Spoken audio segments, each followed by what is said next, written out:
Welcome to Seek Reality with Roberta Grimes. Joyous conversations about what the afterlife evidence and modern science combine to tell us is true about our one reality. You have nothing to fear. You are eternal and you are perfectly loved. Knowing the truth changes everything. Now, here's Roberta. Welcome to Seek Reality. I'm Roberta Grimes, and I'm especially happy that you're with us today.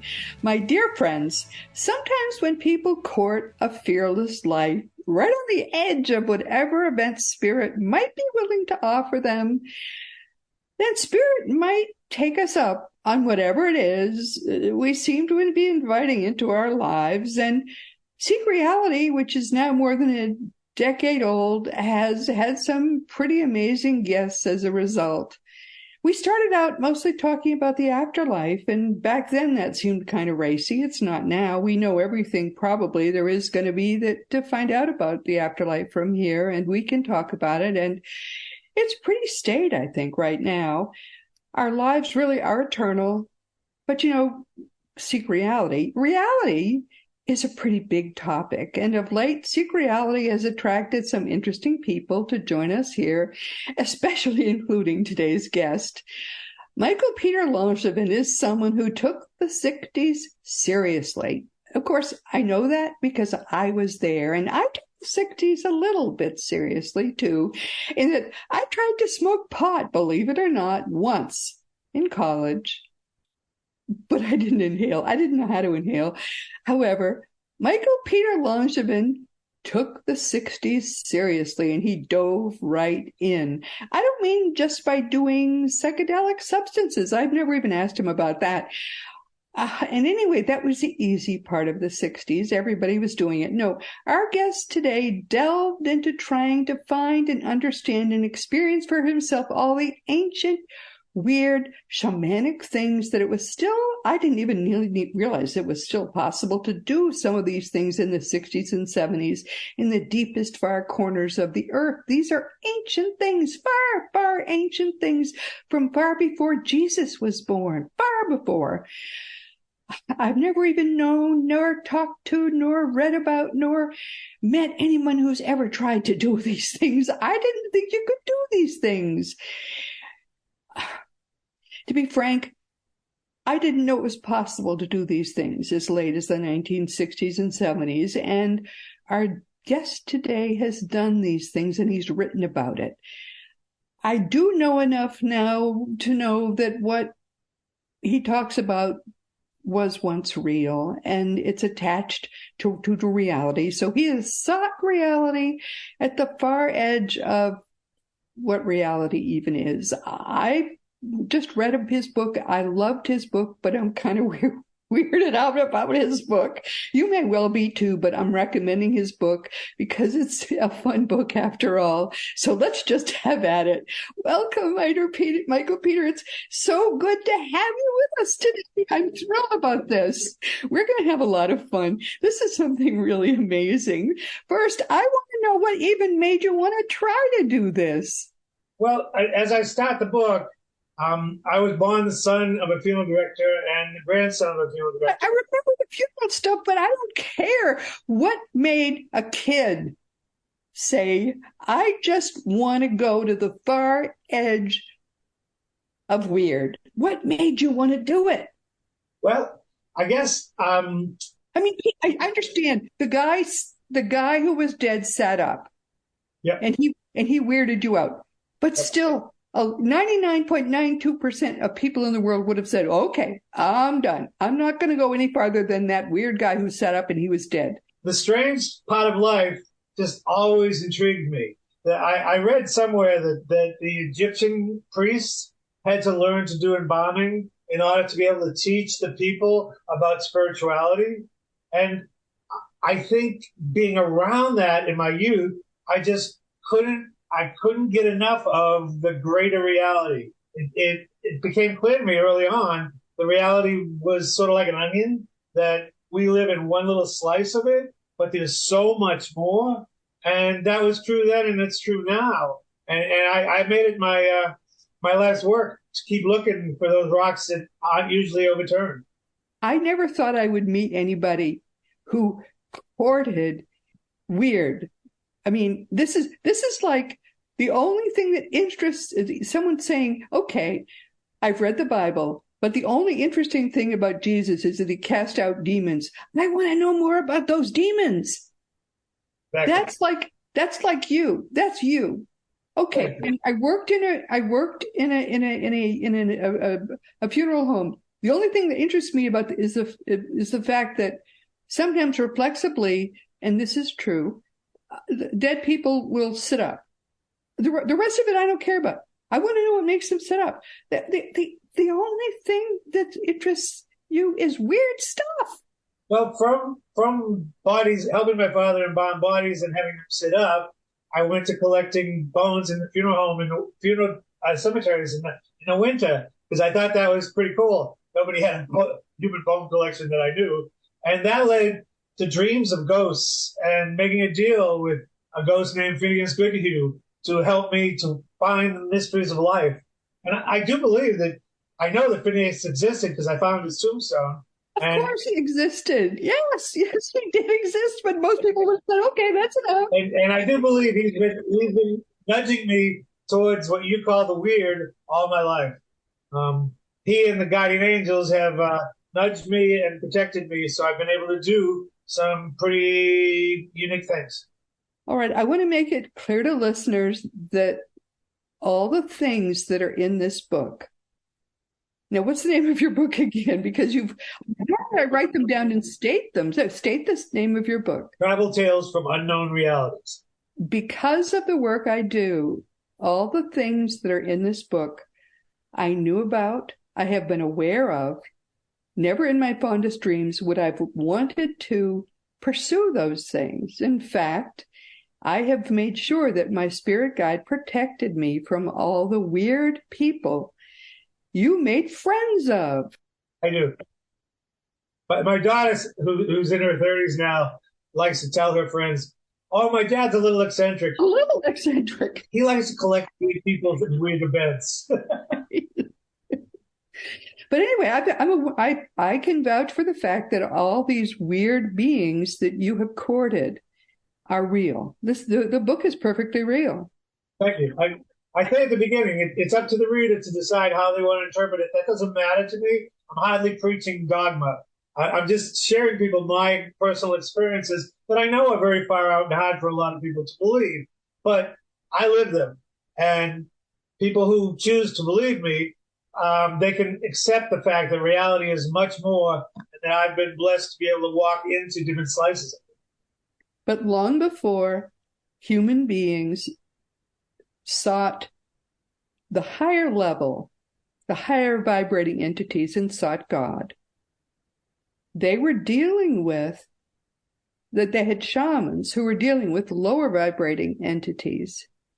And what our dear friend Michael Peter did was go to the far ends of the earth, find those shamans, find those last shamans. Wherever he went, he would go to the tribes and he would say, where are your shamans? I want to find them. And he would go to these huts off in the woods by himself, this young man, when he was very young, and he would find the shamans. And he would say, I'm a kid. I'm an ignorant, naive American kid, and I want to know your secrets. I want to interact with the beings you interact with, Mr. Shaman. And they would sometimes almost kill him, but nonetheless, he would interact with the shamans. One of those shamans himself, in front of your eyes, turned into a snake and hissed around in the cabin and said, never come back. And that actually happened, right? Yes, that was in Africa. That was in Sierra Leone. I was blessed to go to Africa with a good friend, Brian, who was a philanthropist. He needed someone to help him do the filming of where he had donated money and where he was thinking of it. And on the trip, I was able to meet both in Uganda and Sierra Leone some of the original pre-Christian, pre-Muslim shamans. And this fellow was as usual, on the edge of town, I met his nephew, who took me and another person we were traveling with to meet his uncle, who explained to us the ways of ancient Sarlian religion, and then proved it by turning into a large snake, and withering on the floor. And I saw it, and it was real. And when he was done, he said, "You better go. That's what I had to show you." And I was thankful for the experience and thankful to get out alive. Yeah, right, right. Now, listeners and those watching us, is this possible? Yes. Is this very, very low vibration? Yes.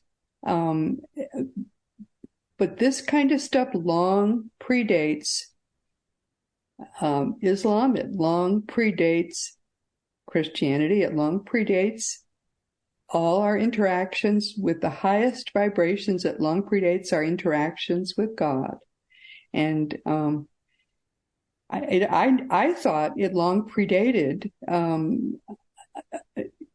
the 60s. I didn't think any shamans still existed who could do this kind of manipulation of matter.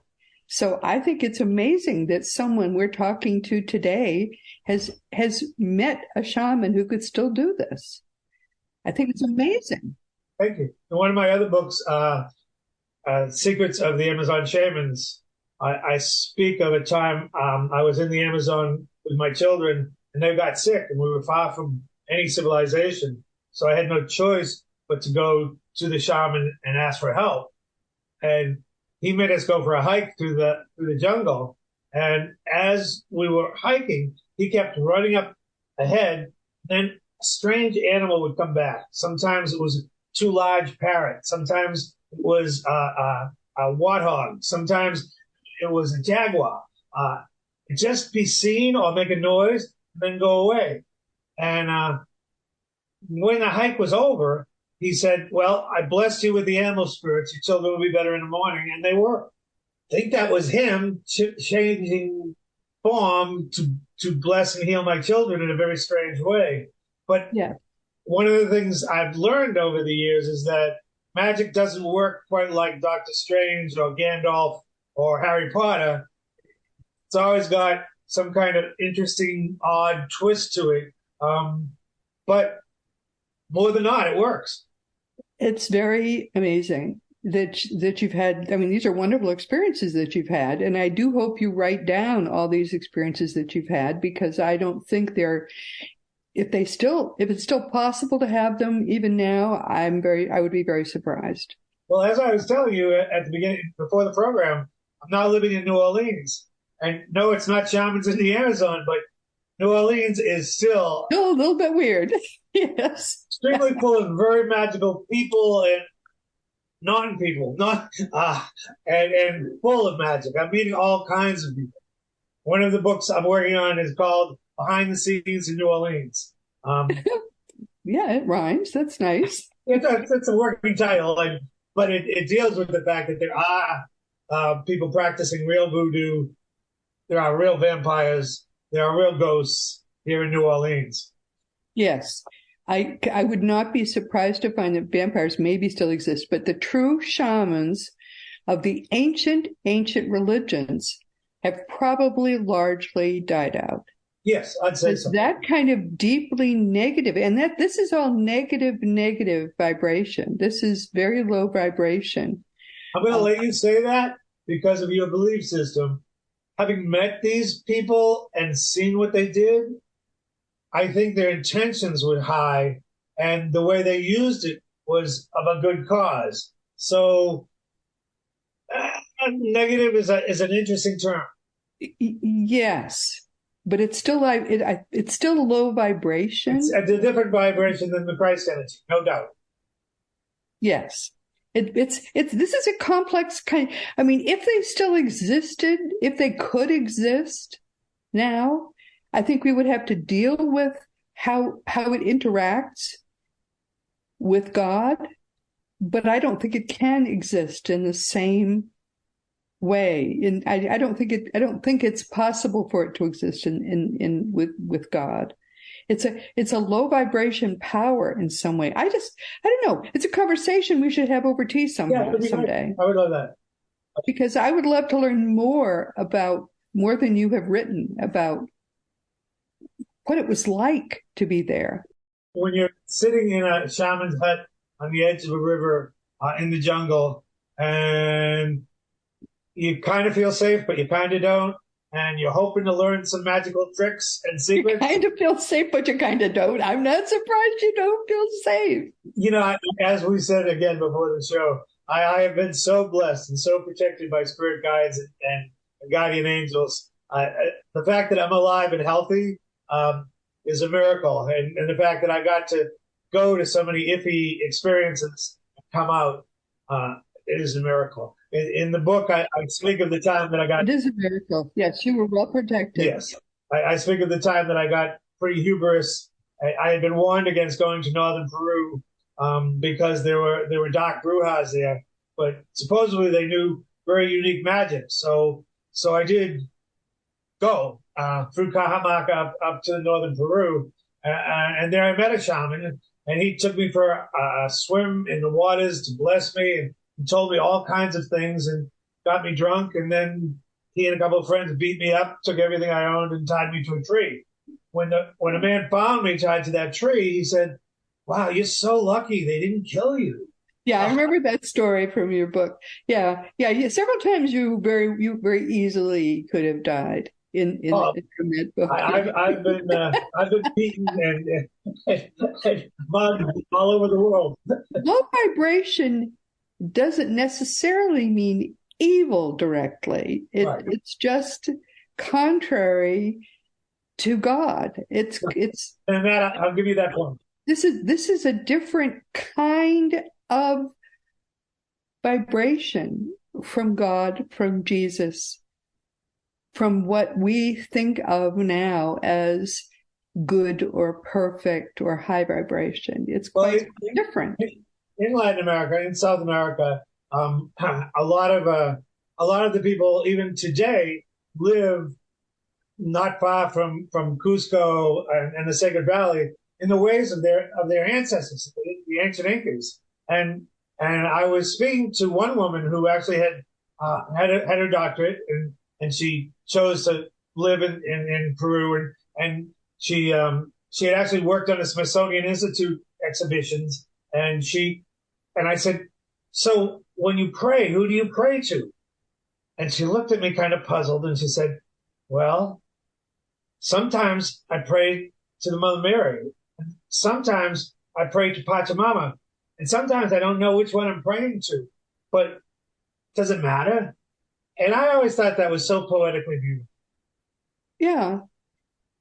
Well, and the same thing happened in your book. I mean, you prayed to the Virgin of Guadalupe, or you had an experience with the Virgin of Guadalupe who was very, very powerful. Very.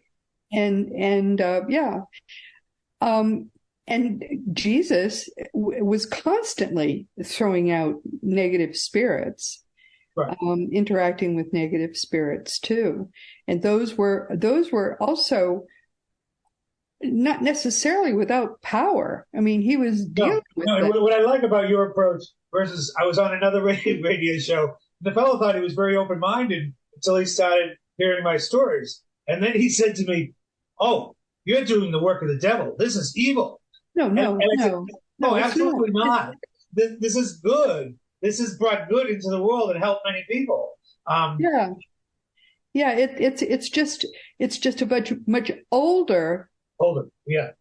Much older, and Jesus was at the time when the set of, how can I put this? God was overcoming the older religions. That was when Jesus was working. He was overcoming the shamanic religions. When I met, I was on a camel caravan across the Sahara in Morocco. Is there anything you haven't done in your life? I mean, there's so much I want to do. A camel caravan just happened to me. Yes, go ahead. I'm sorry. But when I was in a camel safari across the Sahara, I got a little delirious, and I met a djinn, and he we had quite a conversation. Who are quite powerful, actually. It turns out In the they have, conversation, Islam tried to overcome the jinn. They that's never what he told. managed He said, He said most people do not realize we were here long before organized religion, and Muhammad wanted to tell people we were evil or we didn't exist and to drive us out. But we've always been here. And now we still exist in the desert. And then he actually made someone's camel act up, so we'd stop. And he showed me a stone in the sand, and he said, "Pick that up and give it to the guy who's running the caravan at the end of the day." And when I did, the man was astonished. He said, "Where did you get this? This is a magic gem from the desert. We don't find these." The jinn proved to me that he was real. Yeah, of course. His story was real. Yeah, Islam never overcame the jinn. Yeah. That's right. And they're not evil. They're actually quite helpful. A little mischievous. Yeah, well, so are we all. Yes. I actually had a little interplay as I was waking up this morning between my spirit guide and Jesus, which I was going to talk about and decided I would not. But yeah, they're quite playful. Yeah. No question about it. One of my favorite shamans in the Amazon was Vanishing Eddie. I had heard about Eddie as I generally did. People kind of passed me along because they knew I was kind of fanatically searching for the shamans, and they told me about Eddie, and he was in north of an old rubber plantation area in Bolivia, and I got to the town, and I met Eddie, and I gave him a bottle of rum because shamans used to like a present before you ask for anything. Absolutely. And Eddie said that if I met his apprentice in that bar at night, his apprentice would escort me to his magical hut out in the edge of town, far edge of town. And we went, and in Peru and much of Latin America, the Incas raised guinea pigs as we do chickens because they didn't have chickens. So they have high sills in the doorways so that guinea pigs can't get out. And then when it's time to eat, they kill one. I remember this story, yeah. And Eddie had a bunch of guinea pigs. And I started hearing these popping noises, and the guinea pigs started disappearing. Yeah, this was a great story, yeah. And I said, "Eddie, are you doing that?" And he said, "Yeah." And then Eddie disappeared. And then he walked back in from outside, and he said, I'm sorry, I had to go. But Eddie, you didn't leave. and then he disappeared again. And when he came back, I had moved to Northern California where they have yellow thistle. And Eddie had a handful of yellow thistle. He said, "Where you live is a very beautiful place. And I brought these flowers back because we don't have them here." And I was like, "Whoa, Eddie, teach me how to do this. What are you doing?" And then he disappeared again. This time, his apprentice and I waited around for about 45 minutes. And his apprentice said, "Yeah, Eddie doesn't really like to teach people what he does. He probably got bothered by you asking. He's probably back at the bar. Let's hike into town." And sure enough, Eddie was in the bar having a drink. And I said, Eddie, I want to be your second apprentice. You have to teach me." And Eddie almost fell over laughing. He said, "You'd be a terrible apprentice. I'd kill you. You are supposed to travel and meet people and write books. You're not supposed to be anyone's apprentice." but he vanished in front of my eyes and made other things vanish. The things that the shamans could do, even though they were low vibration, were very powerful. Very powerful. That's a fact. Now, if you want to talk low vibration, when I went into Transylvania, I met this lovely woman who invited me to see her part in northern Transylvania. I met her in the capital, and she had a booth there. She was going home, and she invited me to see her part of the country. We traveled on bus. And it was all very, very beautiful and very out of a movie or a novel. But in the middle of the night, I heard her screaming, and I ran out, and she was in the kitchen with a cross and a candle. And I said, "What happened? What happened?" She said, "I didn't know who you were. I made a mistake inviting you here. There's a lot of dark vibration, a lot of dark entities, and they were attracted to your light. You have to leave in the morning, or some bad things are going to happen to both of us. So the next morning, I got up and she took me to the bus, and I left Pennsylvania. But there was something there, and there was something there not at the light. Yes. But the thing is, when we're trying to understand reality, we have to understand reality is a lot more complex than most of us understand. It really is. It really is. And if the book does nothing else, I do hope that it does that. By the way, it's available in a number of stores. People can ask for it. It's also on Amazon, and the iBook is very inexpensive. I think it's $4. So anyone who wants to read it can either buy a hard copy or buy the iBook. And my other books are there too. And I want the book to open people's minds to possibilities that have existed and can exist in the world, because it really is so much more than our material world that we're hypnotized by. The problem is that the religion, the Christian religion that was started by the Roman Emperor Constantine, not by Jesus, is so vastly negative and fear-based that the guy who interviewed you, he's based in fear. Everything scares him. Everything Right. scares him. Right. If it's not what I've been taught or what I've learned, then it must be evil.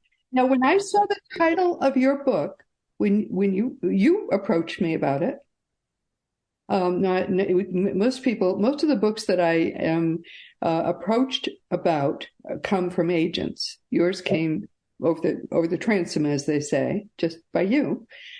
And when I saw the title, I said, "Ooh, I don't want to read that. That's kind of spooky looking." And so the person who said, "Oh no, this is one we want you to read," was my guide. Thank you, God. Yeah, and which means that Jesus wanted me to read it because they work together. And I said, "Okay, I'll look at it." And I read the first part of it, and I said, "Are you sure?"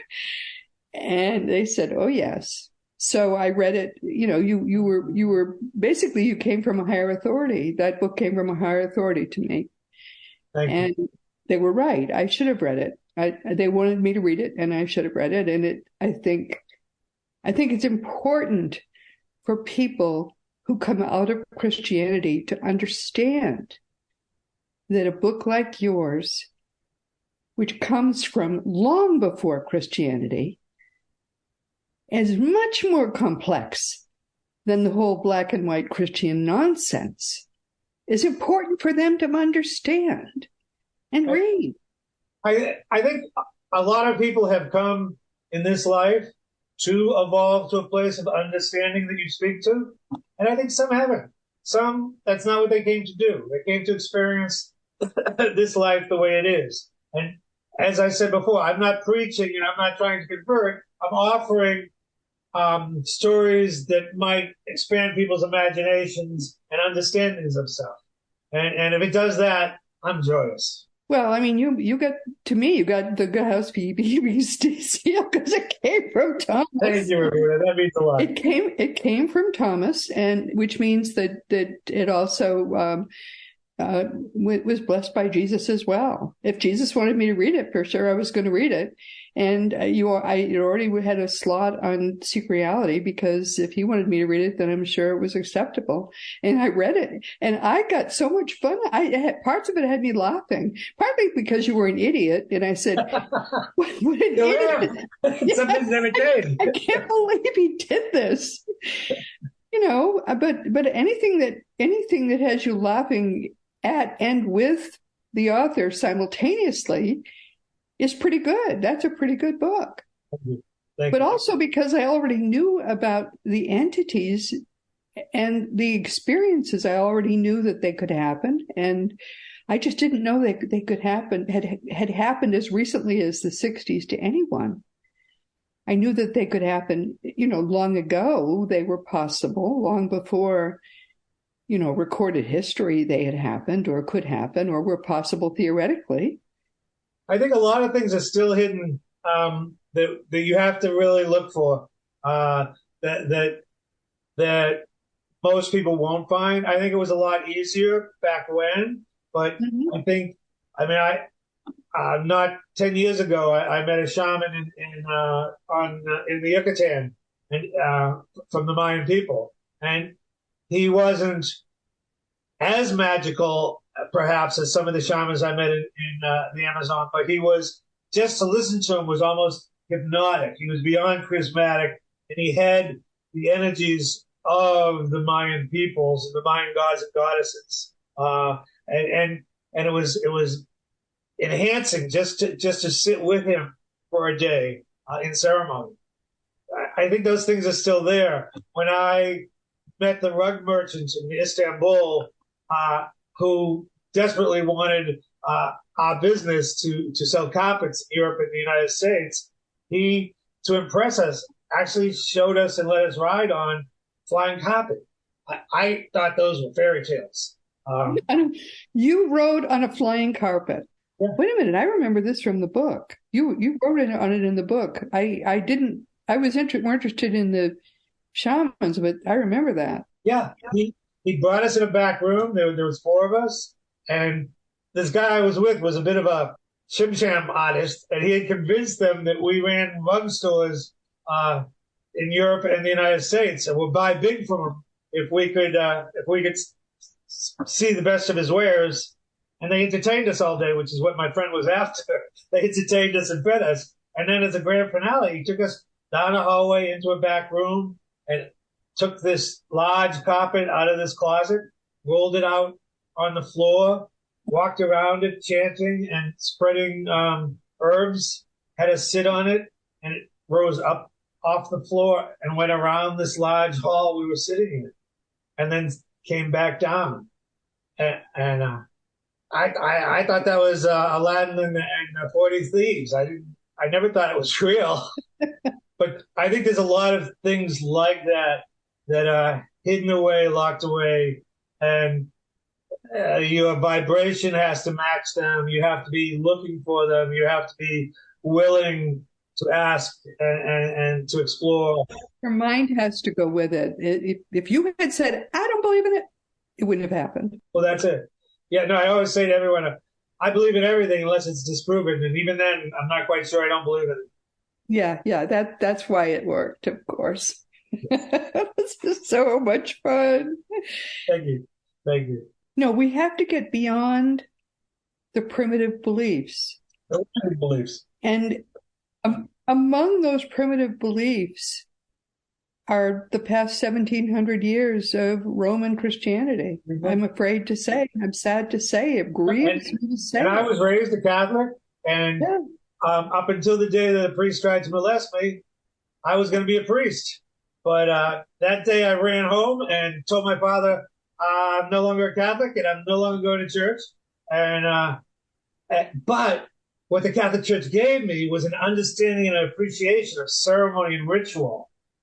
When I was in Notre Dame Cathedral in Paris at a sunrise mass, and the sun hit the Rosetta stained glass, and they were singing chants and they were burning the incense, it was as transcendent as any shaman ceremony I've done in the Amazon. Of course. They were masters of ceremony and ritual. Of course. And those are powerful tools that people can use however they believe in Christ or whatever they believe in.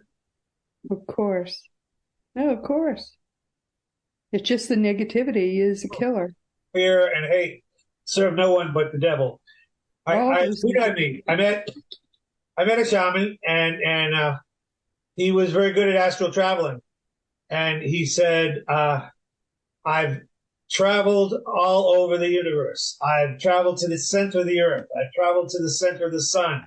I've traveled all over the planet and into other planets.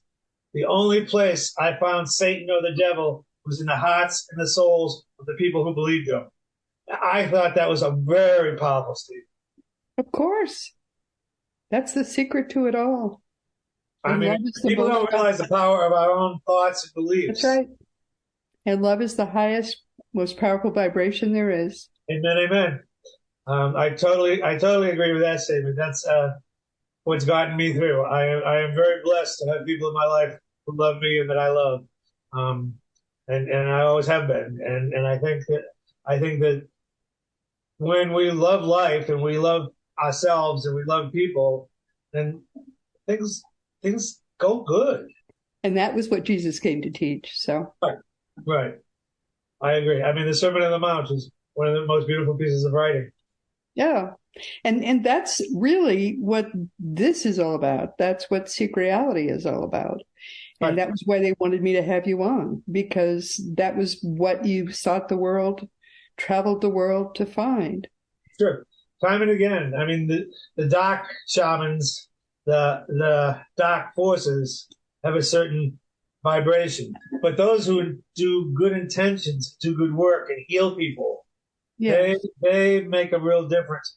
One of my friends, Dr. Jeannie Greeny, up in Virginia, just came out with a book on healing. She's 87 years old, and she studied healing all her life and alternative healing. And she came out with a beautiful book. It's called Running from Everything I Was Meant to Be.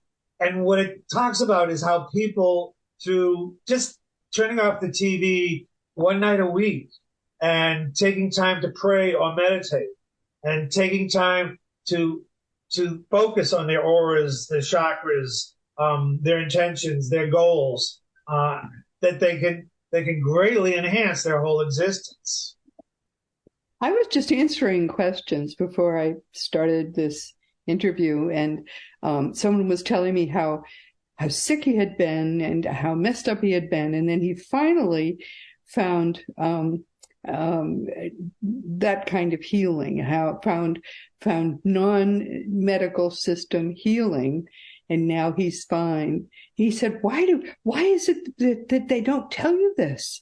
Because the whole medical system screwed me up, and now I'm fine. And I said to him, and I wrote it down in my email to him, I said, if I just had $1 for how many times people have told me that, right now I wouldn't be writing to you. I'd be on the Riviera on my yacht. The Riviera is pretty nice.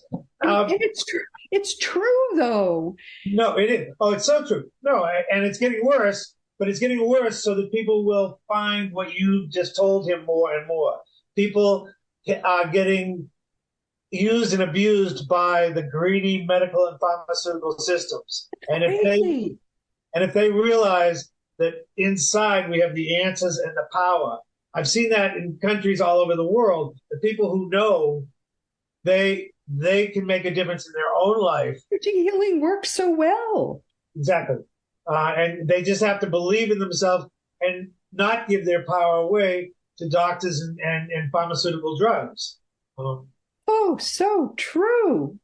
One of my favorite stories in the travel tales from the unknown realities is my big toe got infected when I was running my business, Magical Blend magazine, and I usually used alternative medicine.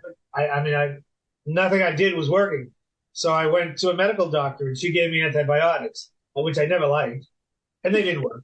So she gave me stronger antibiotics, and they made me sick. Right. So she wanted to put me in a hospital on an antibiotic drip, and I said, no, I'm going back to Peru. And I flew down to Cajamarca in Peru, which fought the Incas and was a whole separate culture. But I had been there once before, and I had heard that there were still some Cajamarca shamans that existed. And I found a guide who took me to one. And the first thing the shaman said to me is, you have to buy a guinea pig. And I said, all right. And he charged me $10 for a guinea pig. And I said, that's a pretty expensive guinea pig, but I came all this way. I guess that's what I got to do to get better. I remember. I know where this is going. And he took the guinea pig, and he was chanting and waving it all around me and waving it over my toe, and then pulled out a knife out of nowhere and killed the guinea pig. And I was like, my guinea pig! How did you do that? Guinea And, pig. the guy said, he said the guinea pig had to die for your sins. And I was like, oh. Uh, and, and then he opened it up so he could look at the entrails, and he said, oh, it's quite obvious. You don't feel supported in your business by your staff, in your home by your wife. Your kids are getting older and don't need you as much. So your foundation is weak, and that's why your foot got infected. And he said, I've started the healing. Tomorrow, go to the hot springs, which were the place that the last Inca, the last Sapa Inca, the last leader of the Incas, spent his day before the Spanish killed him. And I spent the day in the hot tubs, and at the end of the day, my toe was all better. And it hasn't bothered me since. Isn't that great? The guinea pig had to die for your sins. Isn't that so sad? It is. People eat them all the time, and we eat chickens and cows and pigs. So it wasn't my intention to go down there and sacrifice guinea pigs. But it is so true that energy healing works so well, because I hear from people all the time who tell me this, and I don't preach it at all. I never mention it. I don't think I've ever had an energy healer on, not for a long time, on Seek Reality, but people just tell me this. Oh my dear, I'm so sorry we've come to the end of our time. We have to do this again, because I would love to. This is so much fun. Thank you. I've enjoyed it immensely. Thank you so much. What do you want people to take away from our time together? Basically, reality is much more than our day-to-day existence, and they should just take some time, one night a week, to meditate or pray or read and think about other slices of reality and how they can enhance their lives with it. That's beautiful. I think it's even more importantly, they should take every day of their life and just be joyous. I mean, look how happy you are, and you've done all this stuff and survived it just fine because you're just living in joy, even though it's a kind of crazy on the edge joy. It's joy all the same. Sure. No, joy and love. I mean, those are two of the big keys. You're absolutely right. Oh, and they should look for my book on Amazon, Travel Tales from Unknown Realities. Yes, we'll certainly mention that. We'll mention to people how to get your book. And I do recommend it. I mean, any book that would make me literally put away things I had promised to people I would do today and do it a different day. Very few books that I've read have made me do that. I literally loved it. That's high praise. I appreciate that, Roberta. And it's a book that both Thomas and Jesus wanted me to read and then talk to everybody about it. And I think that's kind of a high recommendation too. I don't think they come too much higher. No. Everyone, again, we have come to the end of our time. This has been Seek Reality with Roberta Grimes. I'm so happy you could be with us today. I can't talk very much about next week, but next week our guests will be Raymond Moody and Paul Perry. As everyone knows, Raymond Moody wrote Life After Life. He's out with a new book now. It's called Proof of Life After Life, 7 Reasons to Believe There's an Afterlife. This audience doesn't need any proof. We already know. But please join us next week and hear what they have to say. And this week we've been talking with Michael Peter Langevin, who is frankly hysterical. And we're going to have him back again. He wrote a wonderful book, which I recommend.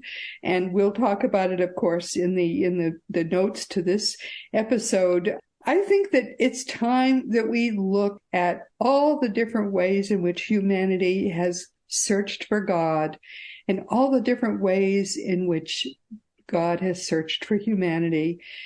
And there's nothing higher than I can say than that there is much more that we still have to learn. But all of it is beautiful, even though not all of it is some of it's incomprehensible. I mean, how there have been people who have been able to transform matter so that it can fly in the air as a magic carpet, how people have been able to transform matter so it can turn into a snake and slither on the ground. And there we have just heard from someone who has seen those things happen. I don't understand it, but it's been real all the same. Meanwhile, of course, it's time once again to mention that Seek Reality Online is your one-stop resource for all things afterlife. Just go to seekreality.com and start to learn for yourself that your own reality is eternal. It's eternal. Learn the ultimate truth from our dear friend Craig Hogan, who's your worldwide expert on all things afterlife. And teachingsbyjesus.com is your single resource for all the beautiful divine truths that are brought to us in perfect love by the greatest teacher, Master Jesus. It's a religion-free website. It's just about Jesus. Now it really is his turn. Also, my nonfiction books I don't have time to talk about, but you know what they are. And if you want to talk about any of my books, just go to the Green Contact block or anything at all. Go to the Green Contact block on robertagrimes.com. I do answer every email. Just make sure I have your correct email address. Otherwise, it bounces and it makes me sad.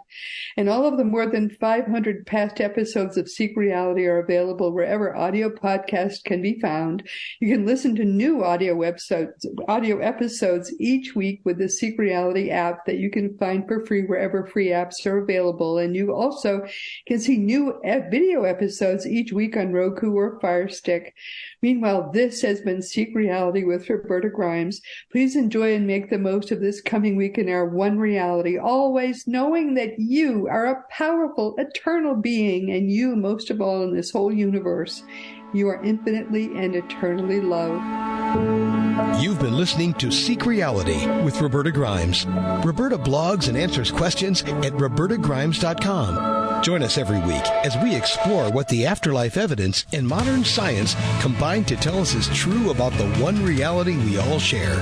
Knowing the truth changes everything.